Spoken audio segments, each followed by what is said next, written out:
Let us understand what is cross elasticity of demand is. In case of goods which are complementary goods and substitute goods.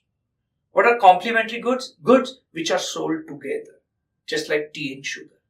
What are substitute goods? They are replacement of each other. They are substitute of each other. So you can have tea or you can have coffee. So tea or coffee are substitute of each other. So in case of complementary goods and substitute goods, the quantity demanded changes with change in price of other goods. This change in quantity demanded of one commodity due to change in price of another commodity can be studied with the concept of cross elasticity of demand. So what is cross elasticity of demand mathematically? It is the ratio of percentage change in quantity demanded of commodity A over percentage change in the price of commodity B. Let us further mathematically dwell it down a little further. So this is equal to delta D for A over D of A divided by delta P of B over P of B. Let us understand these terms first and we'll go further. Now delta D of A is a change in demand of quantity A. That is D1A is new quantity demanded and D of A is old quantity demanded.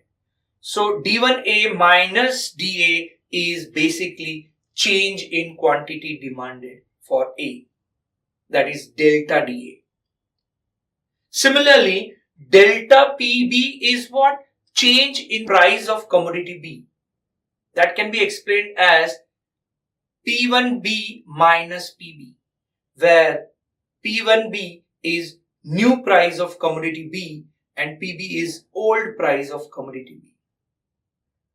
So if we further simplify the formula of cross elasticity of demand, what do I understand? It is change in quantity demanded for A over old quantity of A into old price of B over change in price of B. Now, this cross elasticity of demand can be positive, negative or zero. Price elasticity of demand is positive in case of substitute goods. Let us understand substitute goods are goods which are sold on replacement of each other. So if you want to have tea, if you don't have tea, you can try with coffee also. So tea and coffee are substitute goods. So let us understand how cross elasticity of demand is positive with substitute goods. See, let's say price of coffee has increased. So change in coffee price is positive. But because the price of coffee has increased, so demand for coffee has reduced, but automatically demand for tea will increase. So automatically change in demand for tea will be positive. So positive change in demand over positive change in price, and hence cross elasticity of demand will be positive in case of substitute goods. In case of complementary goods, the cross elasticity of demand is negative. Let us understand what are complementary goods. Complementary goods, goods which are sold together. So tea and sugar. So what happens if the price of sugar increases? So change in price of sugar is positive, but because of which the whole price of tea will increase, which will reduce the demand. So demand for tea will reduce. So change in demand for tea will be negative. So the overall ratio will be negative, and hence cross elasticity of demand will be negative in case of complementary goods. In case of irrelevant goods, goods which does not affect each other, let's say tea and book, they never affect each other.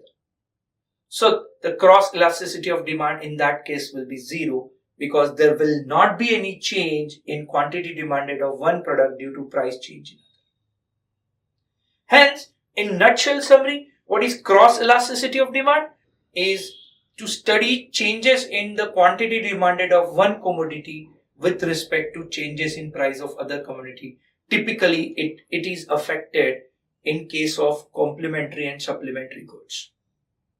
Mathematically, it is percentage change in quantity demanded for commodity A or percentage change in price of commodity B.